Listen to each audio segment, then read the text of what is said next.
What's going on, everyone? In this video, Victor and I are going to do some Keepa Deals sourcing. And the reason why we're going to do that is because there's this kind of annoying feature on Keepa Deals that led to the inspiration of something that we added on BookMine, something that we wanted to do to make sourcing just a lot faster. So with that said, Victor, what's going on, man? Joji, how's it going? Yeah, we're getting back to our roots. We're going to go back to Keepa Deals, or we're just going to quickly show you some books and show you how we solve one of the biggest issues that Keepa Deals has when we're out there sourcing for books. So yeah, let's dig into it. Let's do it. All right, Victor, so we're over here on Keepa Deals. I mean, Keepa Deals has a special place in my heart because this was kind of what I was using before I started just kind of almost exclusively using BookMine now. But I would recommend, starting out with Keepa Deals if you have like no experience and you're just kind of looking for some deals, because you can see some pretty awesome drops and, you can set up some pretty basic filters to do that. But Victor, what's kind of one of the things that was the biggest struggle or the biggest frustration when you're using Keepa Deals? So yeah, we both use Keepa Deals almost exclusively for probably years. And one of the things that really drove me crazy going into Keepa Deals is a ton of false positives. So basically, I'm getting really excited. Oh my gosh, this is an amazing book. Let me click on it. Let me buy it right now. Then I click on it and then I see this huge drop in the price. I get really excited. I'm about to buy the book and then realize, oh my gosh, that seller that dropped this price to that point is now charging like triple the price in shipping. So shipping plus that price, it blows the deal. And I wasted so many hours, countless hours looking at books just like that. And I know that anybody who does this type of sourcing has to be pulling their hair out when they see books like that. I mean, I imagine that's the same with you, Joji. Yeah, absolutely. Like here, we found a couple of examples. So Varney's midwifery. I mean, if you take a look at this Keepa graph, basically June, July, August, I'm seeing a number of sales in the 50s, and then September and October in the 60s. And then all of a sudden I see this drop from 29 down to 944. And I don't know about you, Victor, but I'm like, okay, hey, this is a book that's been selling for $50, $60. I can pick it up for maybe like $9, probably plus like what, $4, like $13.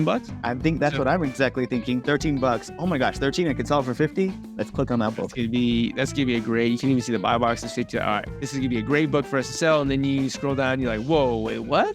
Just $29 plus $4.99 shipping. What? You realize, oh, what are you seeing here, Victor? Yeah. So what happened here is the $9.34 plus $25 in shipping. That's why it looked like it was a great deal on Keepa, but in reality, it's not. So we just wasted a ton of time looking at books just like that, and it aggravated me and you, right? So we were like, okay, if when we make this software, we're going to stop. We got to get rid of that. We're going to kill that. Stay like it, because doing that would save so much time, right? Right. Because think about it, we had to actually not only look at the deal on Keepa, but then we had to open up the listing. And once we open up the listing, then we got to go to the Amazon webpage, and then when we get there, we're like, okay, it's not there. So you wasted at least 10 seconds, right? We got other examples. I mean, this is like what I would consider bread and butter book here, spectacular vernacular. It's like, okay, nice. So looks like a couple sales ring drops really quick right here in the 10 and then 20, and then a few right here in the 30s. I went, okay, that's great. Last 2,900 days looks like it's held some values. It's sold in the $30 range before. And Victor, what are you seeing in the price right now? I mean, see, this would pop up on Keepa Deals. This would show up with like the,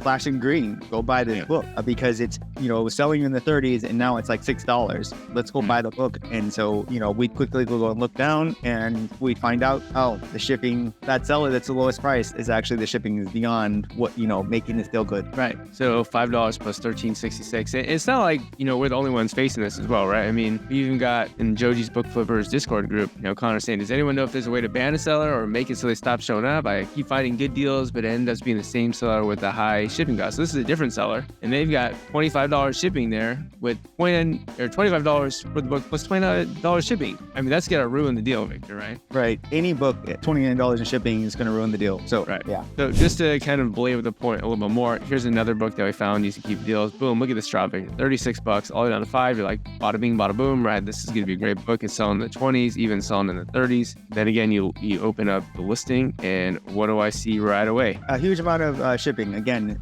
well over $4, which would again blow this deal. So now you're talking about in the 20s when that book is only selling in the 30s. So right, another 10 seconds wasted. Then you find a book like this. You're like, okay, look at this. It's definitely got Amazon stock in the 40s, but the used price is always like pretty much in the high 20s, even in the 30s when Amazon's price is a little bit higher. And then you can see Amazon just rose their price on this book, Victor, 48. You're like, dude, this is gonna be great. All right. Price it down to 10, and then I guess you guys can probably tell what's gonna happen. Well, what's gonna happen here, Victor? I mean, the shipping is probably gonna be amazingly high. Yeah, amazingly amazingly high, $14 shipping to ship a book. Like, it's ridiculous, right? So that kills the deal, right? Because now there's no margin on it. So what do we try to do with BookMine here, Victor, to help us with that problem? Yeah, so we really pushed the data that we got, right? We really dug into it and tried to get Amazon to give us the exact price that this book is shipped. Right. So on our software, when we publish the used price, this is the used price shipping, with shipping included. That price is actually the price you're going to be able to buy to ship it. And that saves a bookseller so much time. Right. So you can see, like, if, for example, you look at this Keepa graph, this is something I'd automatically be drawn to because I see that today's price significantly lower than the past sales here. I can see past sales in the 40s and then a little bit lower there and then up here in the mid 30s. And then boom, this dropped down to 16. So for me, as long as this book is $16, then I'm a buyer, right? And so what we could do is just look at the Amazon page, see if that's actually true. So look at that, Victor. The buy box $16.97 is actually from a Prime seller. And let's see if this person has like a lot in stock around, or maybe they just have one. Yeah, they just got one in stock, and then we got BAP goods, and then it keeps going. But what's the price is $16.97, right? I mean, to me, that's a great deal. I mean, Victor, all year round, what is this book selling for? Oh, well over $40, right? $40, $50. This is definitely a great book to purchase. I don't know about you, but right before I'm clicking on a book, I always think, oh, it's probably because somebody's overcharging for shipping, and this price is probably not real. But you don't need to worry about that on BookMine because we give you the all-in price. If this was $16 plus $30 shipping, it wouldn't even show up on BookMine because it would then wouldn't qualify for being it wouldn't even be a close. It wouldn't be a good price, a great price, or wouldn't even be close. So that's a really unique feature. So for any one of these drops, I mean, you could essentially look at it. So this is $50 drop, or $50 is the price of this book. I mean, look, it's $50. It's not $50 plus a bunch of money shipping. So again, one of the things that we really wanted to do, Victor, at BookMine was to save people time.